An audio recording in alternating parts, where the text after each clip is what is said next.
Welcome back to Hearts of Iron. No, sorry, War and Days 2. I hope you're having a nice high summer morning, Sunday morning like me. Here in Sweden we have wonderful weather. It's not too cold, it's not too warm, it's just perfect. And I've already been out doing a lot of errands, but I'm gonna sneak in and do an update of the end of October 1941. Turn 19 is going towards its end. And not much happened. A few minor counterattacks, a few minor pullbacks from the front. And I don't know if I should discuss a bit about my consternation about the summer campaign. I talked about this before, that the Germans are losing quite a few men. However, their manpower pool is constantly going up in a huge fashion. And I don't know exactly how much manpower you gain as Germany each turn. Is it 40, 45,000 maybe? Soviet is down to 89,000 now. And we've been keeping stable here, as you can see. But the Germans are going up a lot. And their manpower is going up about as much as their garrisons in theater boxes is constant.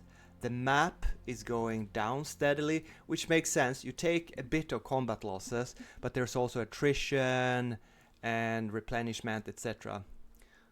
So this is the development. So I'm not really certain what's going on here, to be honest, but Germany has suffered over 500,000 losses. I think that's okay though. Let's say it's 20 turns, 4 turns per week, 5 months, and you divide this by 5 or so. It's a little bit above 100,000 losses per month. And as you can see at this turn though, I want to discuss, we actually lost almost 1 to 2 odds. We inflicted more casualties. Only 12 tanks to our 139 tanks lost, but I don't care so much about that. And artillery, as you can see here, with our counterattacks, we inflicted 4, 5 to 1 losses. So it's all going well. But I don't really know what's going on with the Germans.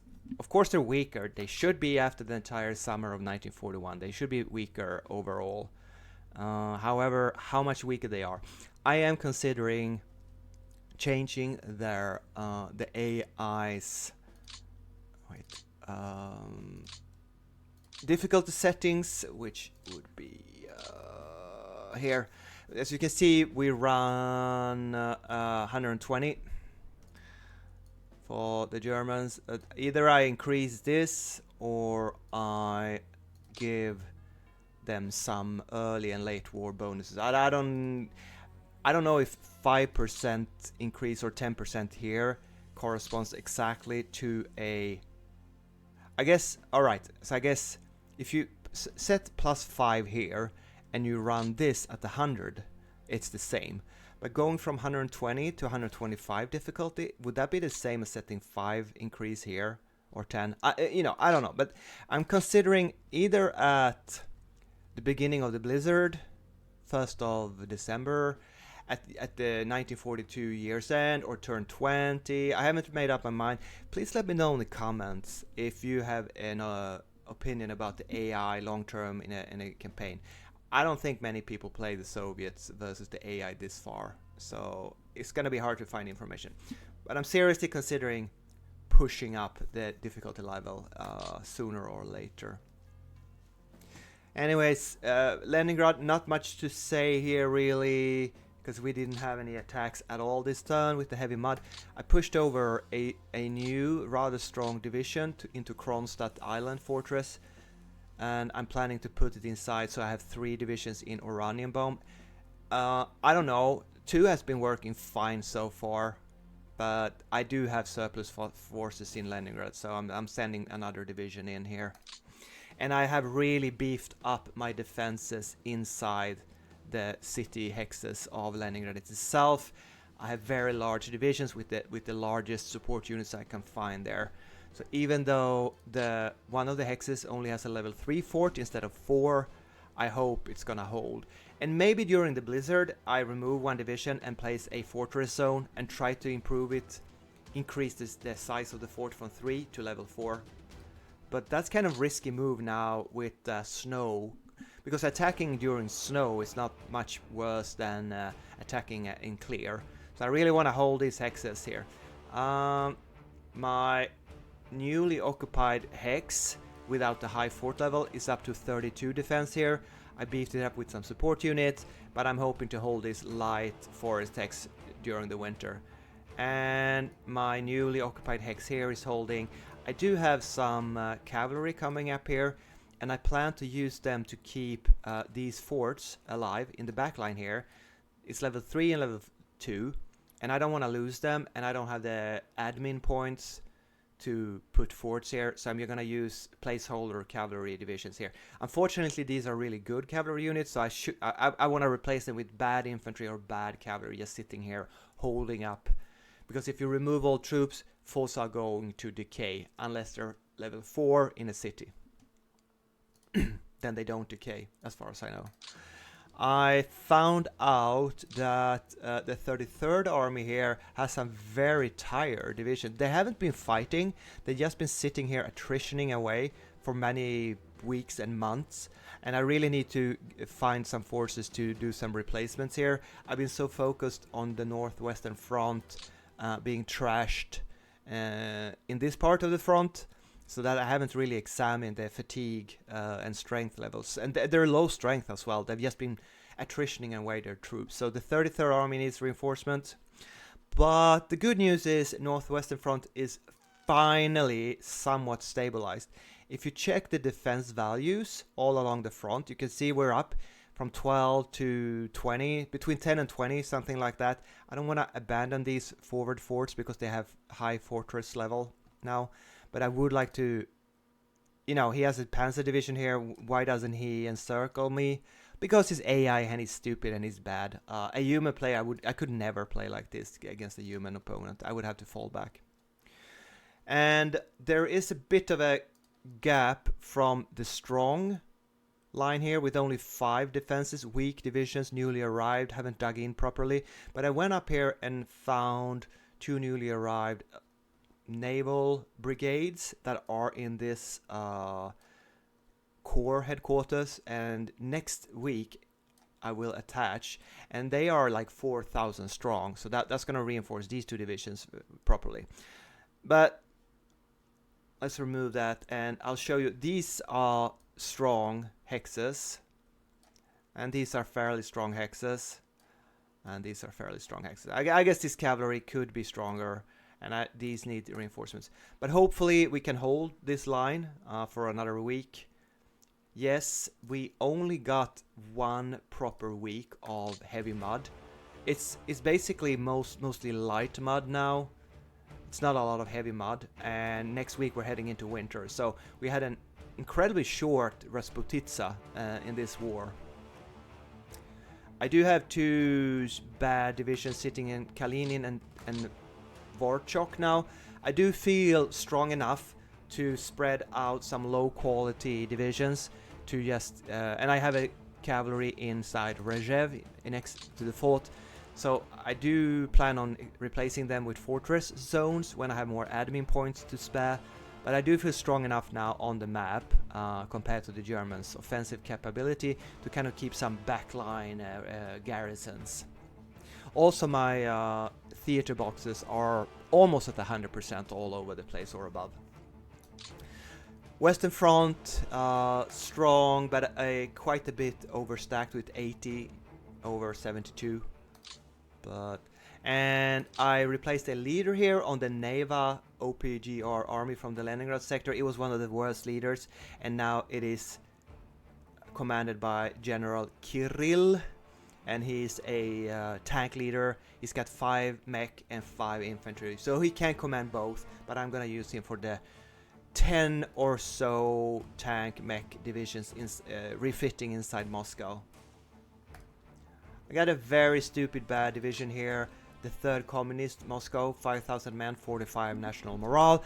I probably should send that to a theater box or use it as a grow fortress zone somewhere on the back lines, because it's so bad I don't want to use it in the front lines really.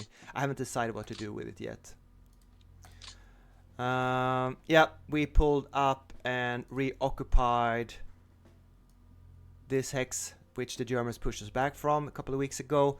And I do have one counter attack reserve division, the 66th here. I haven't deployed a support unit into it, but since it's a Far Eastern 15,000 division, I'm gonna use it to build up combat preparation and have it in the back line. You know, I could train it. No, actually, I'm gonna build the fort here. Sorry, I have a second back line. Other than that, did we? Yeah, we made some counterattacks. No, we did not. We did not counterattack in this sector here. Are you sure we didn't? Yes, we did. Of course we did. We reoccupied the Oka River here. I had a fresh unit and I fell back with the unready low strength unit. And then I'm not gonna show you. It's mostly one is infantry, the other two are tank attacks, and we'll get some fairly decent. I did show you the total losses here earlier, and I'm not gonna show you every single combat. Just rest assured, fairly advantageous small regimental attacks, attritionally pushing back. And I also did apparently 2 small attacks in the Western Front sector here. So 5 successful, no reserve activations, and all successful retreat results. No routes, as far as I remember. But, you know, I'm happy to use my tank forces. Move up, push back a regiment, fall back, rest and refit, replenish for the next week or 2 weeks, and rinse and repeat. Of course, the AI is doing the mistake of sending vulnerable regiments alone out in the front line without proper forts and support. And I'm taking full advantage of that. Yeah, I did nothing so far in the Bryansk front sector here. Kind of waiting for the weather to be moving to snow, cold and snow, and maybe I can launch some sort of counter attack here. I'm not. It's a strong sector of the front, but mostly what I can do is actually these form of raiding attacks. As you can see here, I have some cavalry in the back line. Yeah.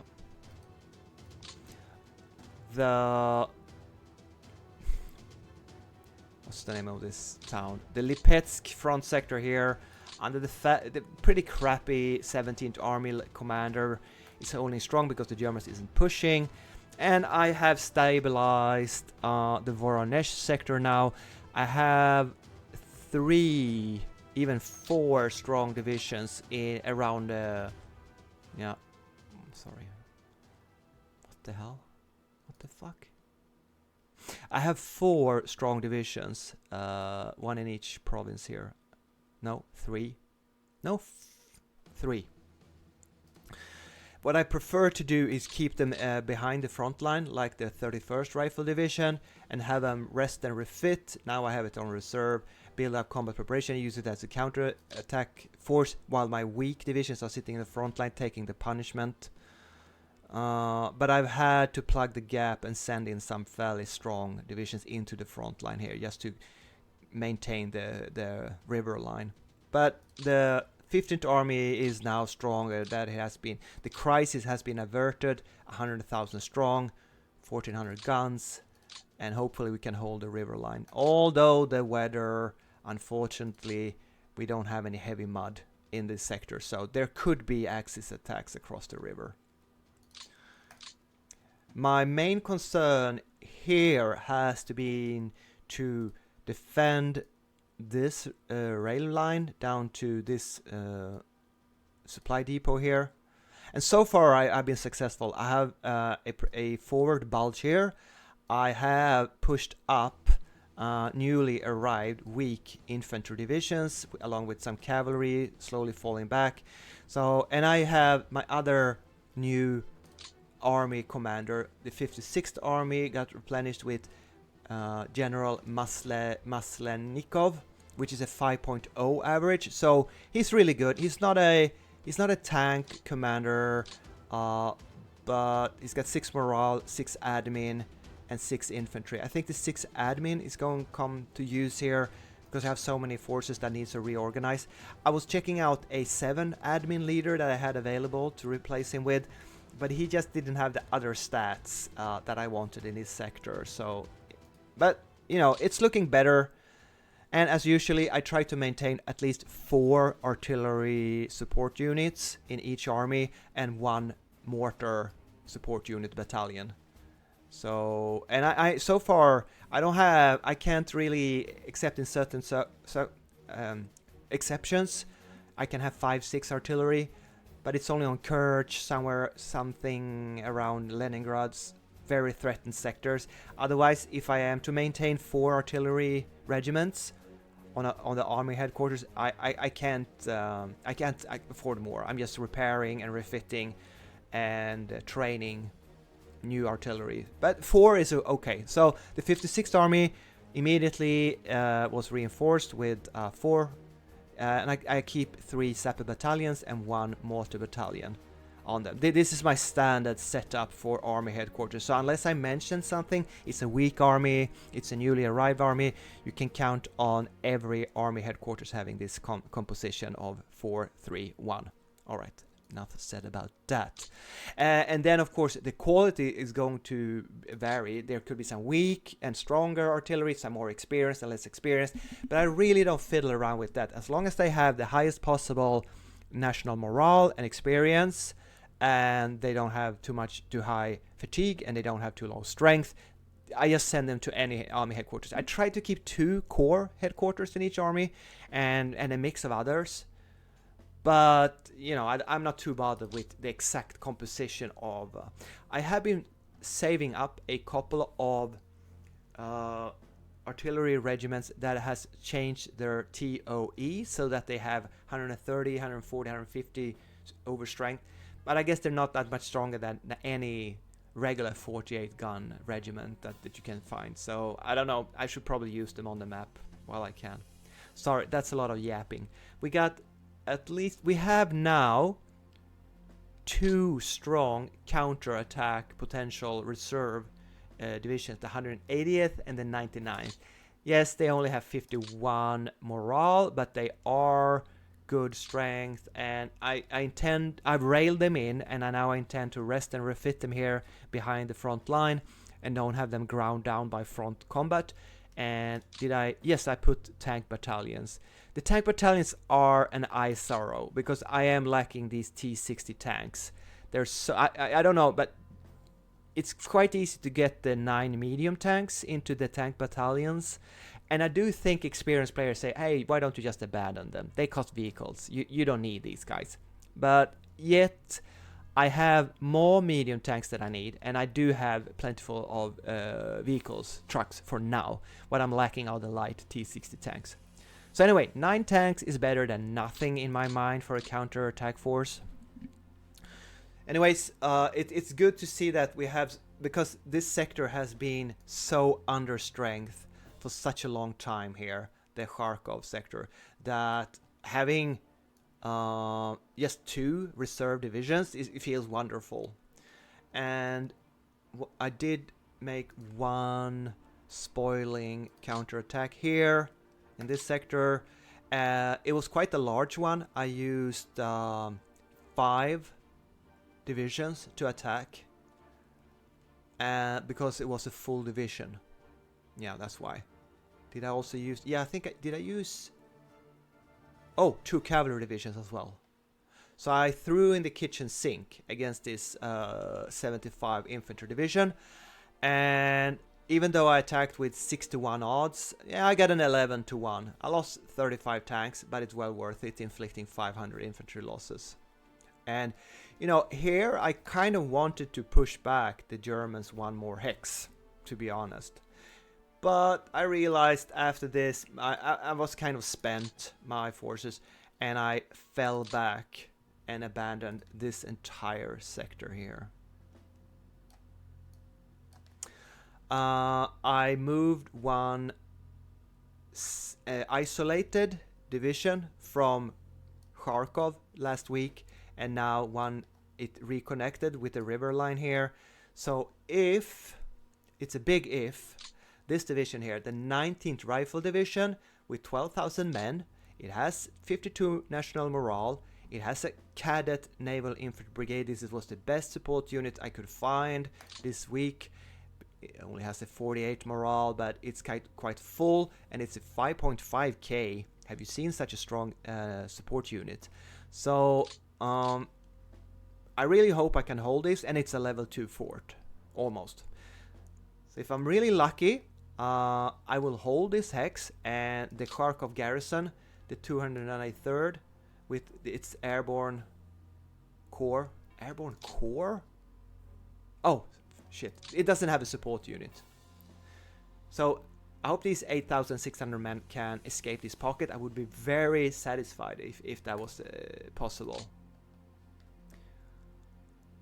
I kind of got this new 56th army with red high skill leadership, and then I transferred most of the troops into the 13th army, which also has a skilled leader, and I only have remaining the 37th army, which has orange decent leadership, but he's commanding kind of the back line here. As you can see, the newly arrived cavalry behind the river, and some rest and refitting.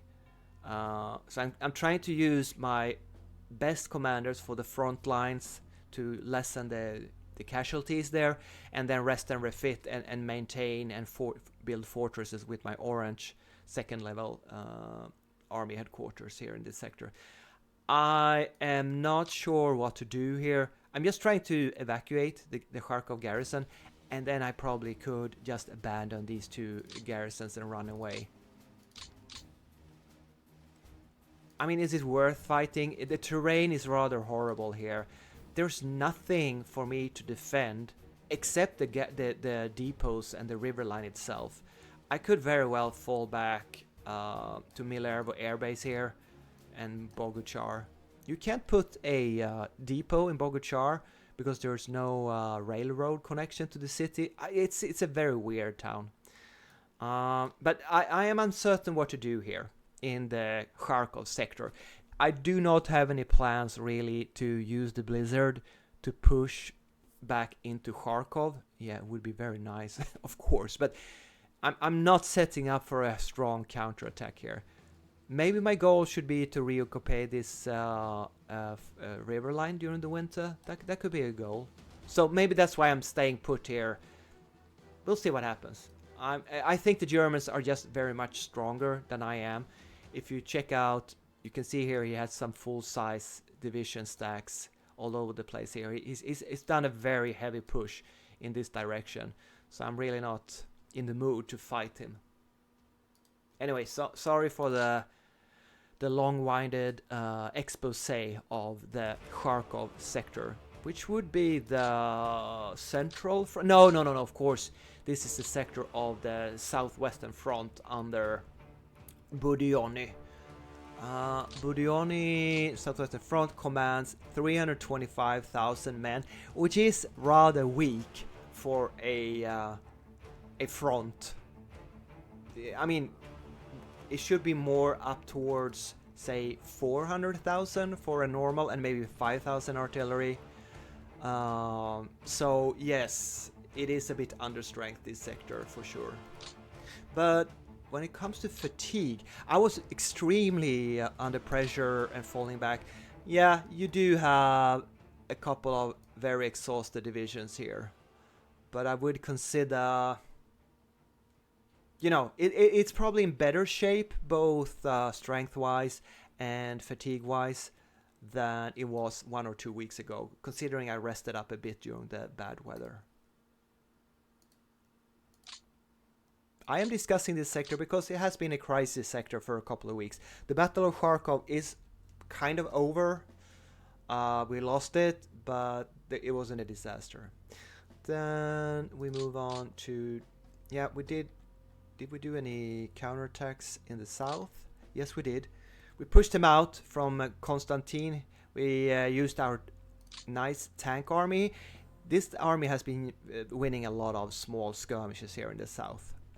I want to show you the amount of won and lost of the 12th army, because I don't know it myself. Oh my god, he's got 13 wins to 15 losses. Talk about elite army. Bobkin, how have you not been promoted yet? Bobkin is a tank commander for sure. All right. So you wanna take a sneak peek at the subordinates here? I'm curious myself. I haven't myself. So the army headquarters at 13-1. We have some artillery with 5 and 7 wins. We have 5, 4, 3. These are some decent win ratios for my mech and tank forces here in this one. And I would think that would mirror itself on not having lost many battles but more won. You can see our national morale unit is kind of crawling up. Most of the division and units in this army has plus 50 from winning more than the losing. So long term, a successful army will get more experienced and have better morale than a losing one. So it's very beneficial to not get yourself trashed by the Wehrmacht in 1941, if you can avoid it. Let me see, just the experience here. The NKVD motors, I mean, this started with the very high numbers, but it's a very elite, the 21st NKVD, 66 morale and 63 experience. We got some nice experience numbers here as well. And I would guess that most of the forces in this sector are in fairly good shape. 1100 tanks. Alright, so that was a little expose of the probably most successful tank army in the Soviet forces here.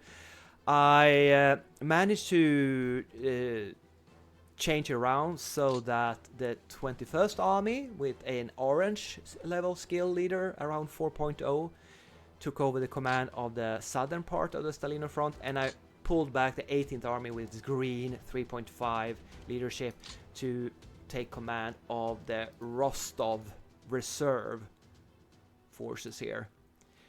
I am keeping 1, 2, 3 large divisions in this sector, just digging forts in Taganrog port and Rostov city. Probably winter offensive reserves. Maybe it's time to deploy them soon, or maybe not. More interestingly than that is that, I got another army coming up here, 57th Army with a 4.2 average leader. So you can see I'm losing all my green below 4.0 average, 3.8, 3.7. They're being replaced, and I'm slowly increasing my average of generals and commanding army commanders. I should probably take a look at front commanders, maybe upgrade one. I'm not so sure I do have many better front commanders to place, to be honest. We did not perform any counterattacks with my elite 4th army here, but we did receive a 5th Guards army with 59 national morale. So it is good. It could be worse, but it's not one of my best divisions in the army that got promoted to Guards. But we now have 5, and I also got 1 artillery regiment somewhere. And 3 of them are in the south. Okay, sorry. What's interesting here is that I'm railing in 2 Far Eastern 11k strong division, and they should have nice morale, and I intend to use them to shore up the gap here, where we've been pushing each other back and forth for a couple of weeks now. I don't have the infantry forces to move up and maintain the position. Again, I'm pushing up another hex in here with 3 small divisions, and we'll see if we can hold it now during the light mud. And here we have a 6 defense, a single infantry division holding this light forest hex here. I'm very concerned about these hexes, but after so many weeks of fighting, you can see this tank division, Panzer division, has a 1 combat value. Is he in a... He's actually in the light mud. It's not a heavy mud hex. So I pushed him back, he pushed me back. I think I'm slowly winning this grinding attritional combat of the Stalino bulge here. And with these two new divisions, I think I'm gonna be able to plug the gap and maintain the line. I do have one guard division slowly building up for a counter-offensive. Otherwise, I've been using the 6th Army under Rokossovsky and feeding in tank forces and using them to counterattack. So it's been an interesting minor battle here, but I do believe the Germans are slowly losing it in the end of October. And it's kind of historical. The Germans historically managed to capture Rostov, but was driven out. It was an SS regiment that captured it, or division. And I can't remember when they were pushed out, in December, or was it was it in November, as early as November? So we're not that far off from historical values here.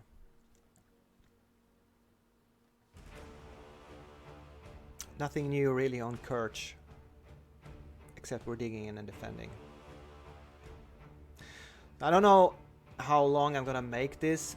Alright, I railed down my rail repair unit, and so that I finally can start repairing the Voronezh rail connection here. Oh, it's gonna be a couple of weeks before we can get any supplies into Voronezh itself.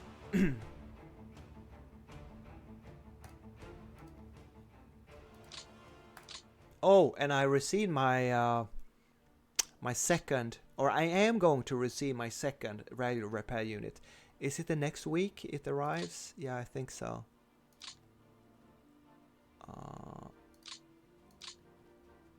Yep. No. Here it is. Second NKPS arrives on the map. It arrives on this hex.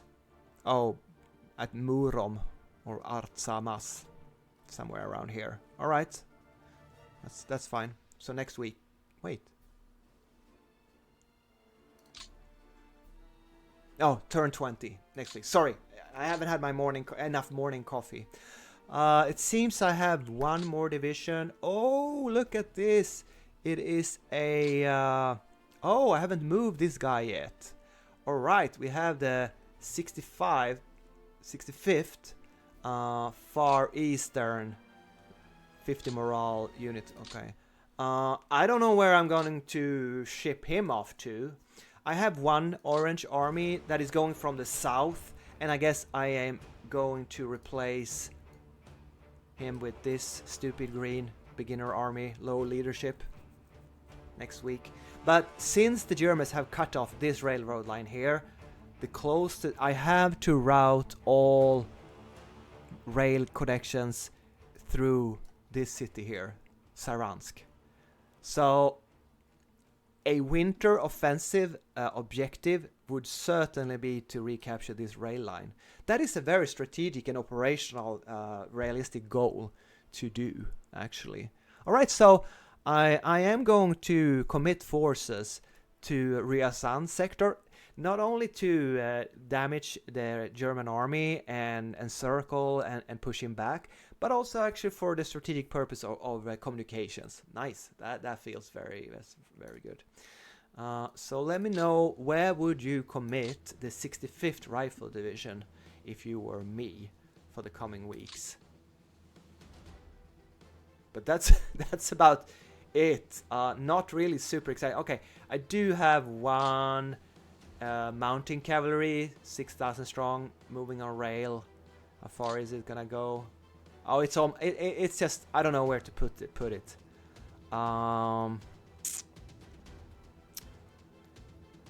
Yeah. I think I have to think about that cavalry division, because I don't know where that's going to go.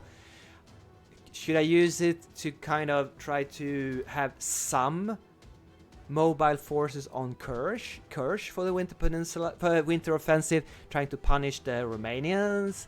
Or should I have more mobile forces here in the south, where I have my strong 12th tank army, and use it to kind of raid during the winter?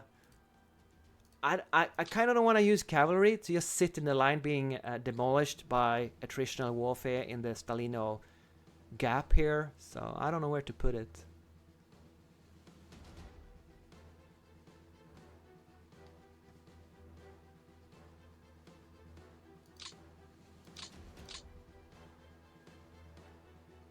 So all in all, it is looking fairly well.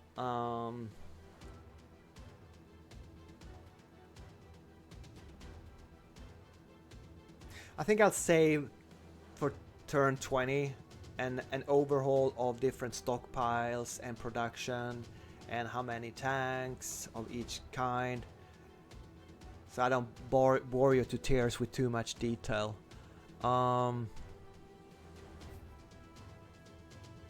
It just feels like, isn't there's so much to do in each turn if you want to micromanage during the clear weather and the beginning of the campaign. But now each turn, not that there's not a lot to do, but it is slowing down. The weather, there's less combat, there's less units to deploy, less units to replace. So basically I'm shoveling support units around each week and training. North is at 96 ground, Transcaucasus at 92, but Far East is actually over 100. So I do have some ground troops moving into these two reserve pools. Okay, I'm gonna hold it there. I'm very happy with Stavka this turn. Stavka actually has 4.3 million, 58,000 artillery and 10,000 tanks. So I'm very happy with the Red Army turn 19. End of October going into November. Even though we had bad weather, we've done a great job against the AI. Alright, thanks for watching. If you like this kind of content, feel free to like and subscribe, but also please give me comments. If you're dedicated enough to War in these two to watch these long rambling videos, let me know what you think in the comments. Any comment is very welcome to me. I don't have a lot of viewers. I don't have a lot of intercommunication with my fans or the fans of the game. So I'm very happy every time. Even if it's critique, I'm going to listen to it and I'll answer every comment. Alright, I hope you have a wonderful start of August 2026 and a beautiful summer. And have a nice and easy weekend. See you in the next one. Bye-bye.